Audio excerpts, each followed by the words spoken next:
E nós começamos com uma história que está chamando muita atenção. Os 2 brasileiros resgatados, depois de serem traficados no sudeste da Ásia, estão prontos para voltar para casa. Foram 3 meses sendo obrigados a cometer crimes online e sofrendo maus tratos. Numa operação cinematográfica, mais de 250 pessoas foram resgatadas.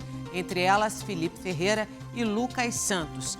Felipe deu uma entrevista exclusiva ao Domingo Espetacular e contou como foram os dias em que foi feito refém dos criminosos.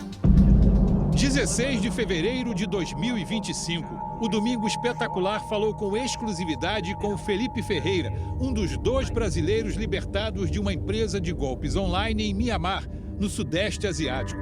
Ele e Lucas Viana ficaram 3 meses nas mãos de uma quadrilha violenta que obrigava os 2 a enganar pessoas no mundo todo. Todo dia, quando eu vou dormir, 2 horas da manhã em ponto, eu acordo com medo.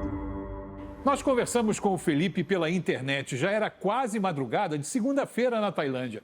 Ele contou com detalhes como era obrigado a aplicar golpes online e a violência a que foi submetido ao lado do amigo Lucas Viana. Felipe ainda está traumatizado, com medo e assustado. Por uma questão de segurança, nós não podemos informar a localização dele. Estas são as primeiras imagens da libertação dos brasileiros que eram reféns em Mianmar, no Sudeste Asiático. Entre as centenas de pessoas resgatadas, Lucas Viana é este rapaz com cabelo de 2 cores, camisa marrom e um saco plástico na mão. Ele desce de um caminhão militar. Em seguida, Felipe Ferreira aparece também, já no chão.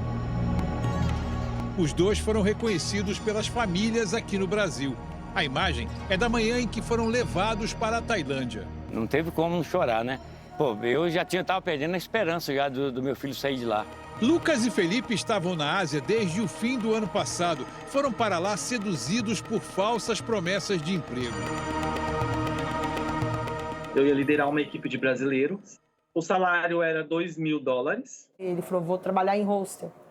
Aí eu consigo tendo um lugar para dormir, ter um lugar para dormir e fico com meio período. Então você trabalha meio período no hostel e outro meio período você pode trabalhar em outro lugar.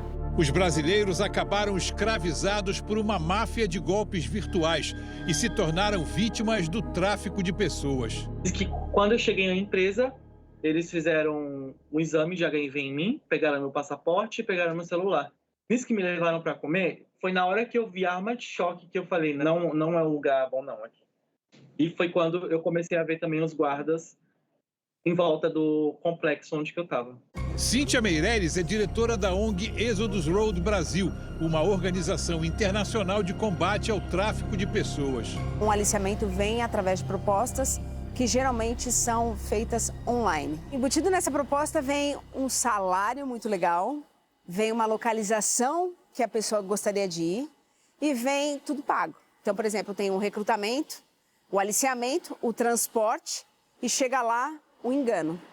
O tráfico de pessoas é a 3ª atividade ilegal mais lucrativa do mundo. Um crime que só perde para os tráficos de drogas e de armas e que movimenta por ano 3 trilhões de dólares pelo mercado financeiro global.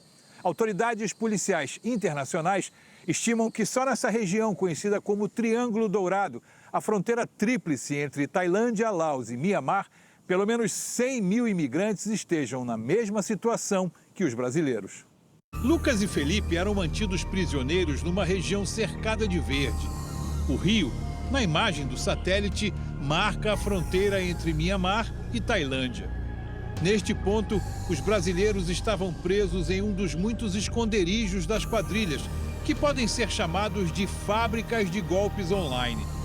Eles foram feitos reféns e obrigados a procurar vítimas em redes sociais, trocar mensagens e convencê-las a investir em criptomoedas ou fazer depósitos em dinheiro. Era 4 dias de script que a gente tinha que seguir. No primeiro dia a gente pedia todas as informações do cliente, a gente pedia nome, idade. Aí no segundo dia a gente inventava que a gente estava indo para a academia.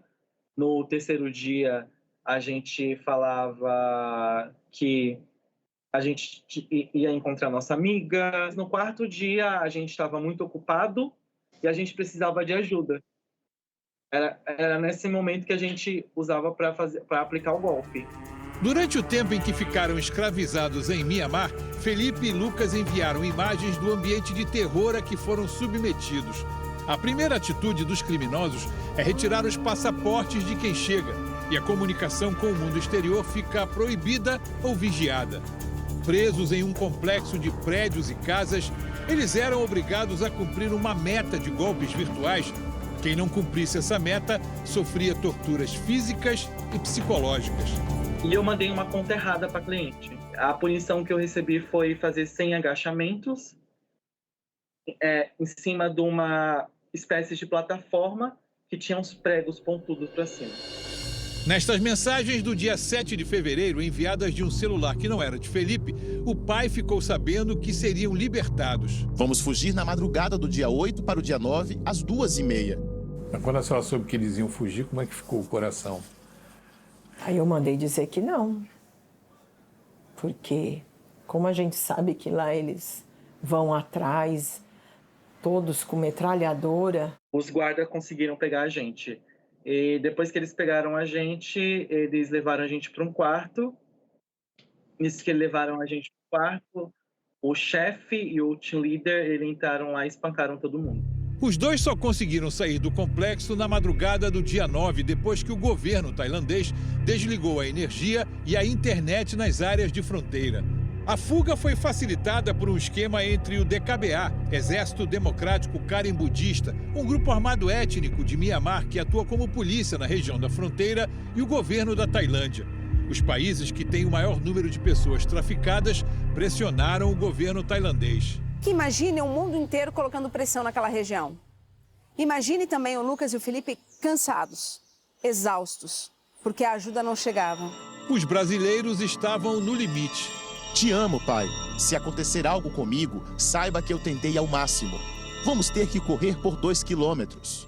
A gente coordenou, eles fugiram e eles já foram capturados pela DKBA, que os levaram para esse centro, para análise desses imigrantes. Depois, todos foram encaminhados a uma base militar, já em solo tailandês, na cidade de Mae Sot, a 500 quilômetros de Bangkok.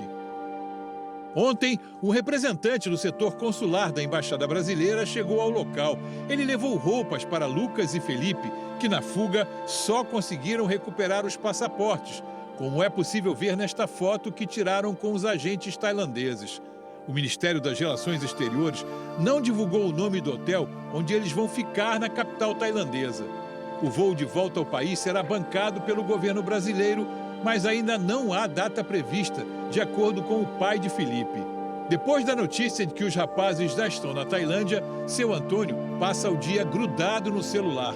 É pelo aparelho que ele recebe as mensagens de texto e áudio enviadas pelo Felipe, que ainda está do outro lado do mundo, mas em liberdade. Eu estou feliz por ter sido resgatado, ter conseguido sair de lá, mas ao mesmo tempo eu estou meio que, vamos dizer assim, com receio, porque eu não sei como que vai ser daqui para frente. A notícia de que Felipe está são e salvo repercutiu entre os vizinhos, que compartilhavam o sofrimento com seu Antônio. Dá um abraço. Dona Cleide, mãe do Lucas, custou acreditar que ele tinha conseguido se livrar das garras dos mafiosos. Bom, então a partir de agora o Lucas não vai mais viajar para emprego fora do país? Não, só quando eu morrer. Quem gosta de se aventurar mundo afora deve tomar alguns cuidados básicos. Eu preciso ter a informação fácil, de fácil acesso. A empresa tem o website, a empresa tem o organograma de quem é presidente, de quem é o gerente. Eu vou precisar de visto para ir. Eu tenho um time legal que vai, um advogado que vai me procurar e me fazer essa proposta. Eu tenho esse contrato. Não existe, é golpe. O Ministério da Justiça e Segurança Pública divulgou em nota que em 2024 foram identificados 57 brasileiros vítimas de tráfico internacional de pessoas. 33 eram homens e 24 mulheres. 24 pessoas retornaram com o apoio do governo ou de instituições. O restante voltou com recursos próprios ou foi para outros países. Porque se não tivesse tido essa repercussão que teve, eu acho que a gente estaria lá até agora, sofrendo o que a gente sofria. Lucas ainda está muito abalado e não quis conversar com a gente, Por enquanto, Felipe não vai procurar empregos fora do Brasil. Ele quer estudar e, além disso, pretende ficar mais próximo do pai. Quando ele chegar, como é que vai ser a festa? O que você pensa em fazer? Vou tomar missão e fazer uma carne, tá? E comemorar. Porque merece. Chega de tristeza, tá? O que eu vou falar pro meu pai é só obrigado por tudo e eu te amo. Vou falar pra ele que ele te amo que eu nunca tinha falado pra ele.